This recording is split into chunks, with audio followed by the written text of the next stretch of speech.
Shalom amigos.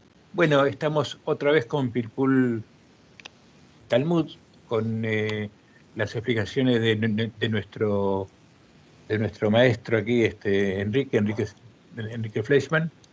El tema de hoy va a ser un tema que seguramente va a interesar, y el título que se le ha puesto al tema de hoy es Ojo por dinero, Así es, ¿verdad? ¿Es así, no, Enrique? Bueno, así bienvenido es. y ya te cedo la palabra, por favor. Hola, hola Raúl, hola a todos. Bueno, como ya comentó Raúl, hoy vamos a tocar un nuevo tema eh, que creo que Raúl solamente mencionó parte del título, el otro título sería Ojo por Ojo. O sea, para hacer la analogía sería Ojo por Ojo o Ojo por Dinero. Eso sería, digamos, el título completo de lo que vamos a presentar hoy en día. Eh, Voy a introducir un poco lo que dice la Torá, luego un poco lo que dice la Mishnah, que es la Torá oral, y luego vamos a presentar un poco el debate de la Gemara, que discute ambos temas, intenta de crear una especie de síntesis. Um, Como ya veremos, es un tema apasionante, es un tema que creo que va a romper algunos esquemas, algunas personas, sobre lo que significa la ley en el mundo antiguo, la ley tal como está interpretada por los rabinos, y también cómo se aplicaba estas leyes tan antiguas en épocas más modernas. Pues comencemos. Bueno, un poco sobre el tema de lo que vamos a hablar. Yo creo que todo el mundo conoce el famoso dicho ojo por ojo, diente por diente. Eh, es lo que se llama la ley de Talión. Es un sistema de justicia retributivo que existe no solamente en el mundo judío, ahora vamos a mencionar las citas de la Torá, sino también existe, por ejemplo, en el mundo babilónico, ¿no? Con las leyes de Hammurabi, existe en el mundo romano, en las tablas de la ley romanas. O sea, es un principio de justicia bastante conocido en todas las culturas. No hemos en ese sentido inventado nada, sino prácticamente nos hemos ajustado a algo que yo creo que de forma intuitiva todo el mundo consideramos como algo justo, ¿no? O sea, en el momento que alguien hace daño, esa persona tiene que pagar, ¿no?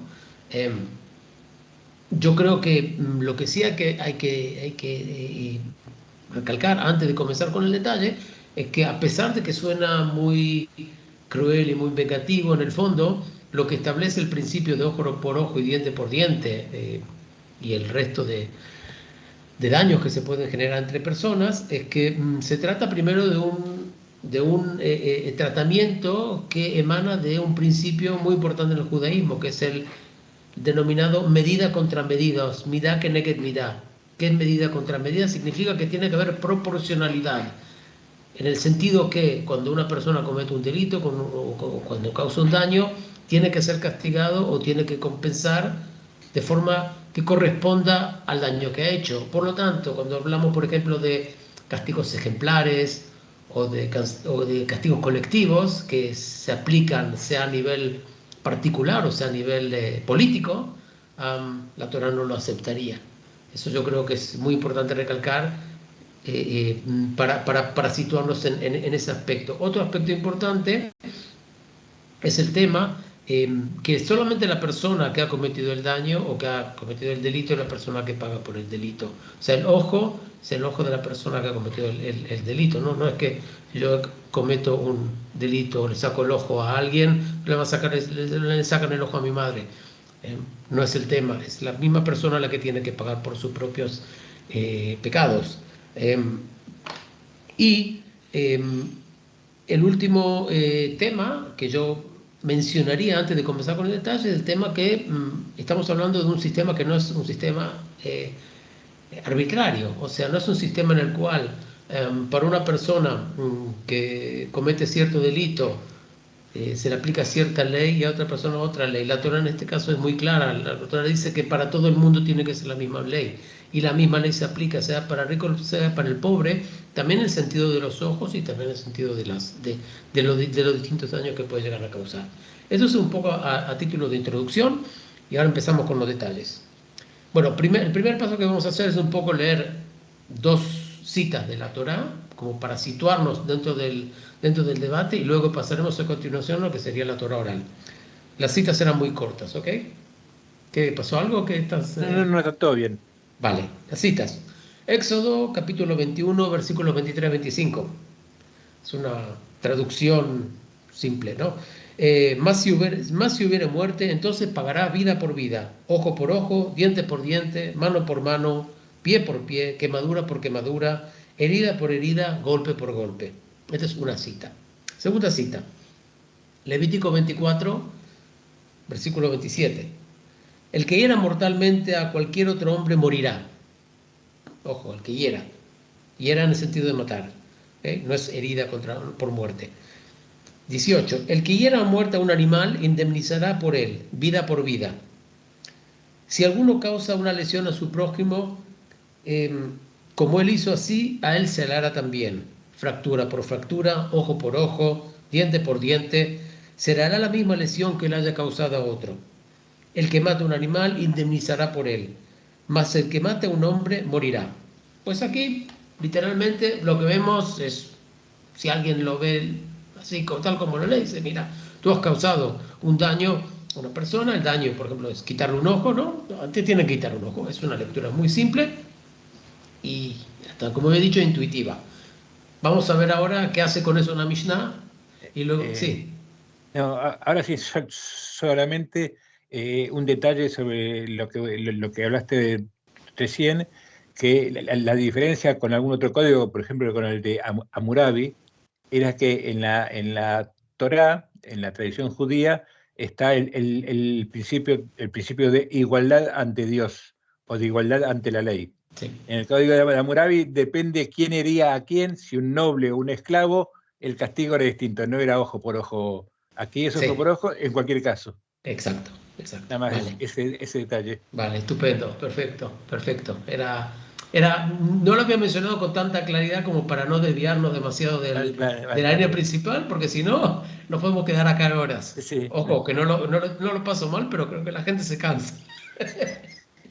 Bueno, volviendo a lo nuestro.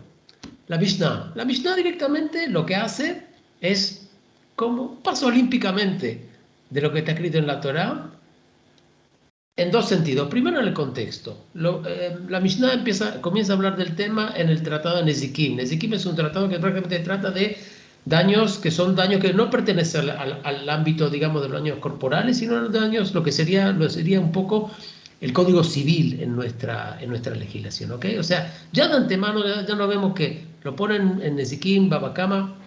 Se explica que aquí no estamos tratando de lo más grave que la Sanedrín tiene que decidir, no, sino estamos tratando de unos temas que no son livianos, pero que no tienen la gravedad del caso de la muerte.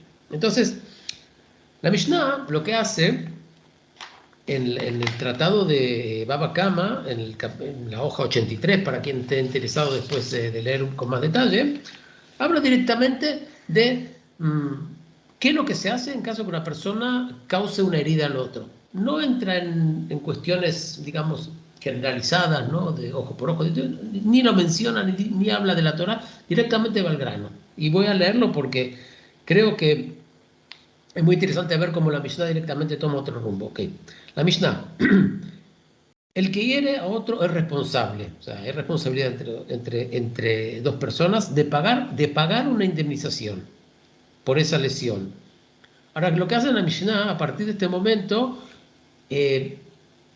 hace un análisis metódico de qué significa compensar. O sea, lo descompone en los distintos aspectos que significa compensar.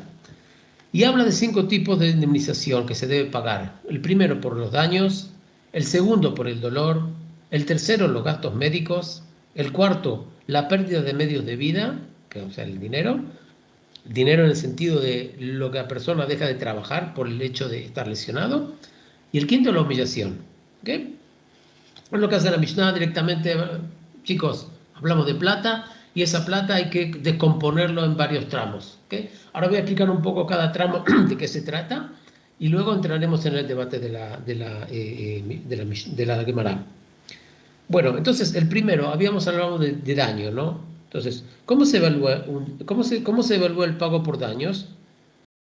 Entonces dice la Mishnah dice lo siguiente: si uno cegó el ojo a otro, le cortó la mano o le rompió la pierna, se le considera como un esclavo que se vende en el mercado y el tribunal evalúa cuánto valía antes y después. ¿Saben qué hace el tribunal? Miren, había una persona que estaba enterita.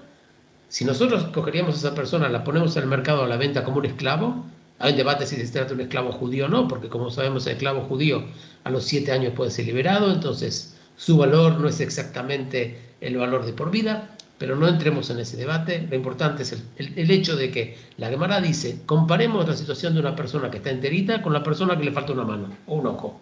Y vamos al mercado y preguntamos cuánto vale cada uno. Al saber cuánto vale, la diferencia entre los dos es lo que es la persona que causó el daño tiene que compensar a la persona que ha sido dañada. O sea, es un sistema de una valoración, lo que yo diría, objetiva. El segundo, hablamos del dolor. ¿Cómo evaluamos un dolor? Un dolor al final es algo tan subjetivo. Claro, tenemos un método para decir, vamos al mercado y decimos esto duele así, esto duele así. Entonces, proponen un sistema muy interesante.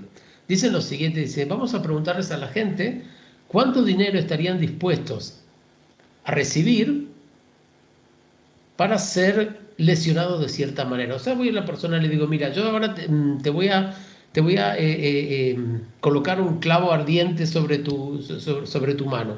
¿Cuánto estarías dispuesto a pagar para para que te haga esto? O sea, ¿cuánto te vale ese sufrimiento? Y a partir de ese momento es una forma, digamos, indirecta, ¿no?, de valorar el valor monetario de lo que sería el dolor. Eso, digamos, es el segundo método que aplican los rabinos a la hora de evaluar el segundo componente de la compensación.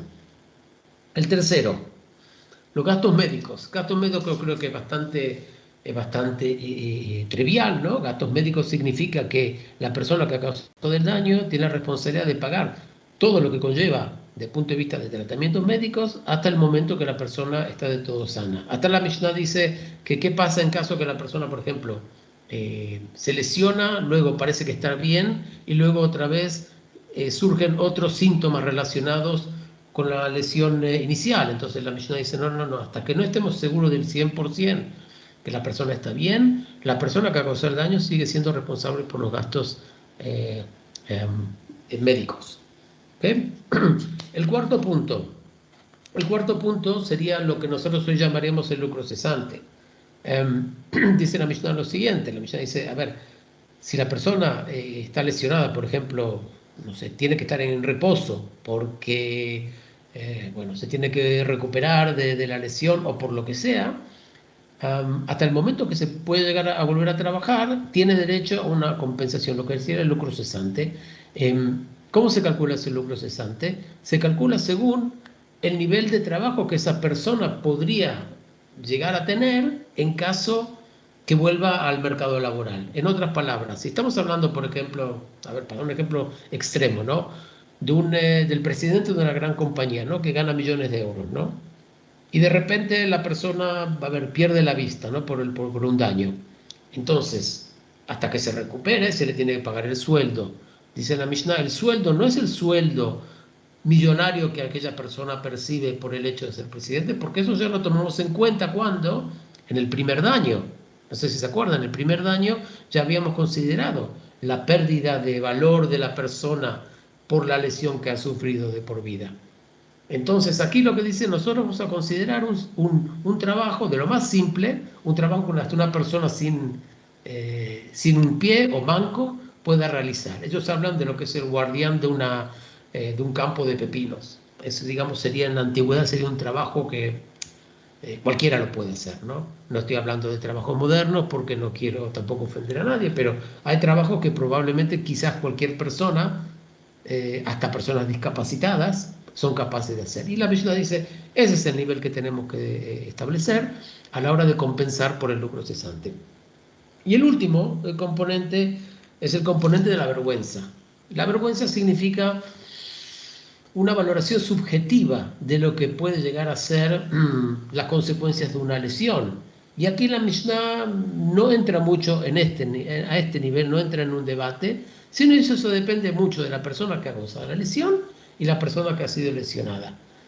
para dar un ejemplo, ¿no? Por ejemplo, a ver, ahora que estamos aquí en España, ¿no? Con temas de corrupción o supuestas corrupciones en ciertos niveles políticos, ¿no?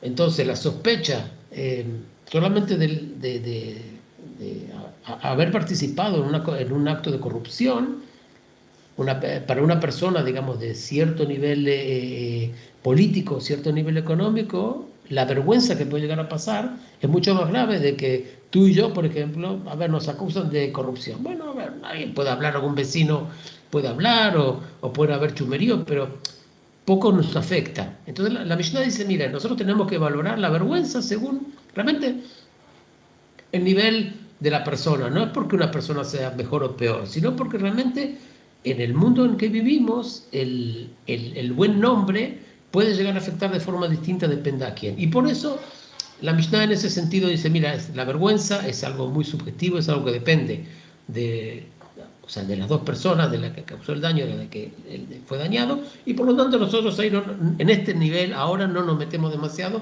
sino lo dejamos un poco abierto. Este es el debate de la Mishnah.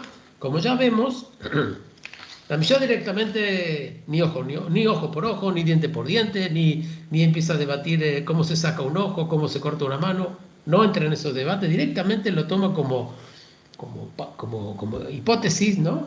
Que sí o sí el tema va a ser un debate monetario económico. Y ahora vamos a la Gemara.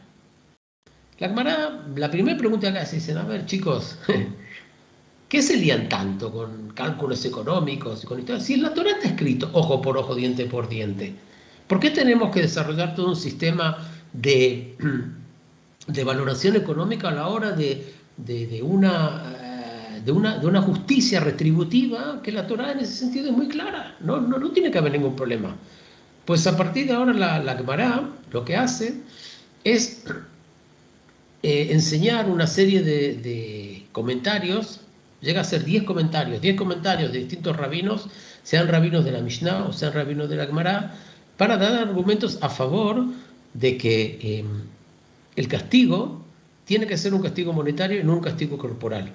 Son 10 citas, algunas las rechaza, algunas las acepta, pero en el fondo, primero lo que se tiene que mencionar es que todos los rabinos que se mencionan, todos, están a favor del castigo monetario. Ninguno de ellos está a favor del castigo corporal, solamente uno, que es el famoso Rabí Eliezer, que hablamos hace un par de sesiones, lo mencionaremos al final y también explicaremos a lo que se refiere. Pero lo que llama la atención es primero la cantidad de argumentos y segundo que todos van en la misma línea. Entonces un poco para intentar explicar un poco lo que hace la Gemara a la hora de justificar este cambio de dirección. A grosso modo, y no voy a entrar en el debate porque yo creo que ya pasaron como 20 minutos más o menos y no tenemos mucho más tiempo para... ¿no? 18. Por eso, no vamos a entrar en... Quien esté interesado puede entrar en la Gemara, como ya he dicho, Baba Kama, hoja 83, es muy interesante el debate, pero a grosso modo lo que hace la Gemara ubica los mandamientos, los preceptos de ojo por ojo, diente por diente dentro del contexto. ¿Y a qué significa del contexto? El contexto textual.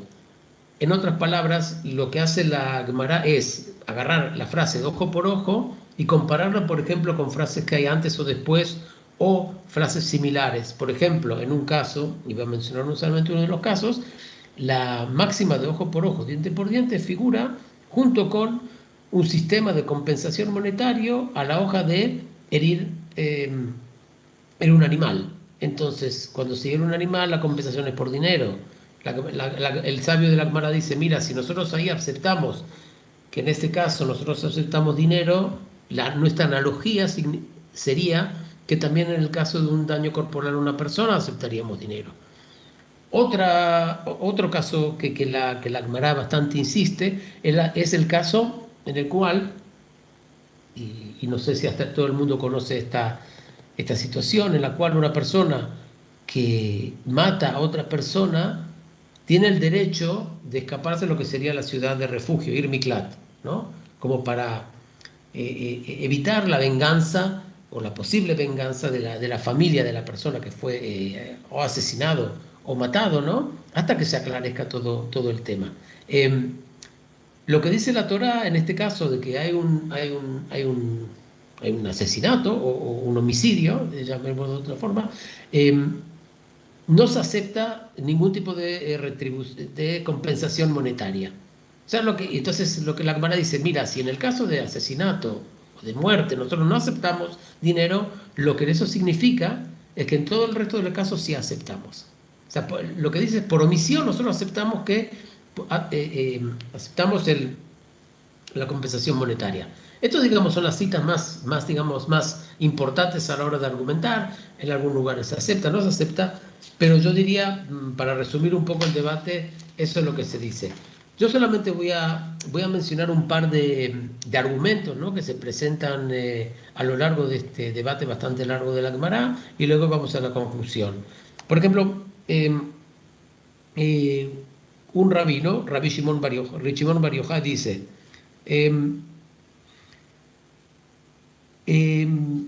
¿cómo puede ser que nosotros establezcamos un principio de ojo por ojo, diente por diente, en el caso que la persona que ha causado la herida es un ciego?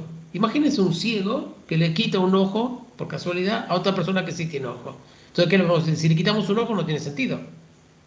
O sea, tenemos un problema técnico, ¿no?, a la hora de valorar, porque el ojo del ciego no tiene ningún valor y el ojo que la persona que se le quitó sí tiene valor. La Gemara, por supuesto, rechaza ese argumento y lo que dice es lo siguiente, dice, mira, si nosotros vamos a empezar a establecer una ley para cada caso, no vamos a salir de eso. Y nosotros, nuestro principio, como tú has dicho, en diferencia a Hammurabi o a otras tradiciones, nosotros somos igualitarios. O sea, para nosotros, si era un ciego el que causó el daño o era una persona normal que causó, nos da igual. Nosotros vamos a mantener la ley. Otro argumento que se da y que también en algún momento se rechaza es el caso en el cual, mira, nosotros, vale, vamos a quitarle el ojo a la persona que causó el daño. ¿Y qué pasa si la persona muere? Entonces, claro, lo que estamos haciendo es hacerle un castigo al cuadrado, ¿no? En vez de quitarle el ojo, le quitamos la vida. La Gemara, por supuesto, rechaza también este argumento y dice lo siguiente, dice, nosotros sabemos que cuando existe el castigo de azotar a una persona, ¿no?, porque ha cometido cierto delito, somos conscientes de que la persona puede morir. Igual nosotros aplicamos esa ley. Por lo tanto, nosotros no podemos basar nuestra forma de hacer justicia, ¿no?, a casos concretos y puntuales. Nosotros tenemos que establecer una ley y una ley para todos. Estos, digamos, son dos citas que voy diciendo, como yo he dicho. Sí. Una pregunta nada más. ¿En estos debates interviene el tema de la voluntariedad, de la voluntad de hacer daño, o si el daño es involuntario? Es involuntario, es involuntario. Siempre es involuntario. Es involuntario, estamos hablando de un... Sí. O sea, si es voluntario va por otro lado. Claro. ¿Cómo sería en el derecho penal nuestro, ¿no? Hay mens rea y, bueno, mens rea, que es la intención, está la intención el hecho, o sea, es un caso penal. Vale. Otros, a ver, hay otras citas, hay otras equivalencias que se hacen, pero al final yo creo que vamos a resumir un poco que, a grosso modo, lo que hace la Gemara en todos los argumentos que acepta son aquellos argumentos que van basados en el espíritu de la Torá, el espíritu en el sentido que donde se pueden encontrar argumentos en el texto mismo. Mientras que los argumentos que rechaza son aquellos argumentos que yo llamaría técnicos, ¿no? Por ejemplo, el argumento que yo le quiero quitar a una persona un ojo y le puedo quitar la vida, o que una persona ciega. Estos son argumentos técnicos de aplicación. Y la Gemara lo que hace es decir, miren, nosotros nos vamos por la vía técnica, ¿no?, de rechazar un principio de la Torah solamente porque no somos capaces de implementar esta máxima al 100%. Si no, nosotros vamos al principio, vamos a las fuentes. Y en ese sentido, la Gemara lo que está diciendo es que intenta, hay algunos que acepten, otros que no acepten, pero intenta ajustarse lo máximo posible al texto de la Torá. La última opinión que se escucha es una opinión muy interesante de Rabbi Eliezer. Que Rabbi Eliezer, el famoso Rabbi Eliezer que fue expulsado de los rabinos porque tenía una opinión minoritaria, aquí también tiene una opinión minoritaria. Y Rabbi Eliezer dice lo siguiente: no, no, señores, cuando hablamos de ojo por ojo, diente por diente, nos referimos de ojo por ojo, diente por diente. O sea, claro, la Gemara dice, pero ¿cómo puede ser que tantos rabinos dieron una opinión distinta y Rabbi Eliezer es el único que se opone? ¿Qué está pasando? Dice, no, no, no, perdón. Los salta otro rabino, a ver si encuentro el nombre. No sé si encuentra. Bueno, no lo encuentro el nombre, pero la próxima vez garantizo que lo voy a encontrar. Dice lo siguiente: no, no, lo que Rabbi Eliezer quería decir no es que nosotros queremos aplicar el castigo corporal, sino que cuando hablamos de ojo por ojo, diente por diente, los cálculos se tienen que hacer según el daño, no que se causó a la persona damnificada, sino se tiene que hacer el cálculo por la persona que ha causado el daño. Eso es decir, es darle la vuelta a toda la historia, es decir, mira, en el cálculo, por ejemplo, de una persona con muchísimo dinero le hace un daño a una persona pobre, el ojo, en teoría, se lo teníamos que quitar a la persona rica, no a la persona pobre. Entonces, todo el cálculo monetario no tiene que estar basado en la pérdida monetaria que puede llegar a sufrir la persona pobre. No, no, no, no. Tenemos que quitarle el ojo monetario a la persona rica. ¿Y eso a qué responde? Responde a una de las observaciones, por ejemplo, que hace el filósofo francés, judío, Emmanuel Levinas, que dice que, bueno, que si nosotros vamos a sustituir la justicia por arreglos monetarios, vamos a llegar a una situación que los fuertes siempre van a ganar, porque claro, porque una persona que tiene, yo qué sé, 10 millones de euros, ¿no? Pagar 100.000 no es nada. Y una persona que tiene 50.000, pagar 100.000 la arruina. Por lo tanto, el cálculo se tiene que hacer por la persona que causa el daño. Eso es una observación realmente fabulosa y muy interesante por parte de Rabbi Eliezer. Y bueno, al final, esa es la conclusión. O sea, la conclusión es que el mundo de la Torá, el mundo de la Mishnah, el mundo de la Gemara, adoptó el sistema de la compensación monetaria, es lo que se rige hasta hoy el día. Por supuesto, hay debates que siguen en la Gemara a lo largo de páginas y páginas enteras. Luego, por ejemplo, hay un comentario de Maimónides que en realidad dice que para él no está del todo claro esta conclusión de la Gemara, y cuando le preguntan por qué, él dice que él prefiere hablarlo en persona y no lo deja por escrito. O sea, hasta tal punto este debate ha generado, digamos, tanta controversia, ¿no? Que hasta el mismo Maimónides dice, no, no, no, yo prefiero de esto, prefiero no escribir nada, porque me pueden llegar a malinterpretar. O puede ser que yo diga alguna cosa que a alguien no le va a gustar demasiado. Entonces, por lo tanto, él dice, miren, yo no quiero hablar de este tema. A propósito, el Maimónides parece ser de que en varios temas va por el mismo camino. Bueno, eso es todo, es un poco todo lo que creo que merece la pena hablar hoy en día. Se puede hablar muchísimo más de esto, pero lo importante era eso, era ver cómo el mundo de la Gemara, el mundo de la Mishnah, el mundo de la Torá oral, fue capaz de interpretar y adaptar las máximas aparentemente muy, digamos, violentas, agresivas, ¿no? de la Torá a su mundo y transmitirlo, digamos, una visión algo más moderada. El último comentario que yo quiero hacer es, claro, que lo que no se entiende es, entonces, ¿por qué la Torá directamente no dijo que la compensación tiene que ser monetaria y no tiene que ser, perdón, que la compensación sea monetaria y que no sea ojo por ojo? Porque esa sería la siguiente pregunta.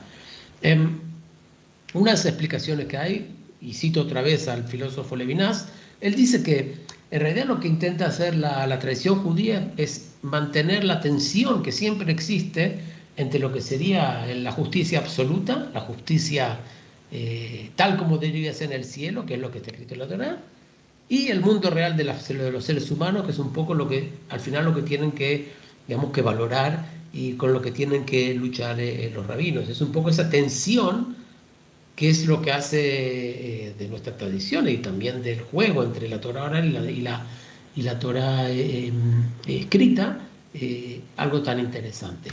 Bueno, eso es todo por hoy. Bueno, muchas gracias. De nada. Enrique, me voy a despedir, si me permitís, con un comentario final de agregar a esto que has dicho, que esa tensión a la que te referís es también, en realidad, el reflejo de una evolución del pensamiento, de una evolución de la religión, de una evolución incluso de las ideas, de la filosofía que está detrás de este tipo de leyes. Y una constatación de que en la antigüedad había unos determinados conceptos que fueron cambiando y que a la hora de que llegó la Mishnah, que a la hora que llegó el Talmud, el mundo ya era otro, ya no era el de 1300 años antes.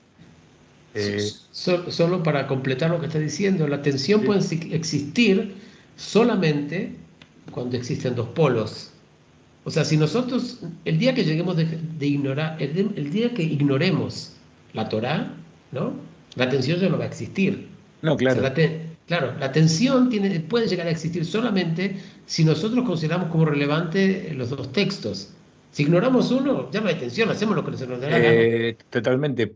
Por eso, desde el comienzo, Yohanan Ben Zakkai, el primer rabino, por así decirlo, en su época se instauró aquello, y también con Rabbi Akiva, de hacer una muralla alrededor de la Torá. Es decir, que podemos interpretar, podemos discutir, pero aquello se mantiene. Y justamente es esa tensión en el discurso, esa tensión en las opiniones, una clave por la cual se mantuvo vivo el judaísmo, ¿no? Así es. Bueno, pues de vuelta, muchas gracias, Toda Rabá, gracias Muchas a gracias. todos por estar escuchando esto. Y bueno, estuvo muy interesante, será hasta la próxima. Muchas gracias. Shabbat shalom. Chao, shalom.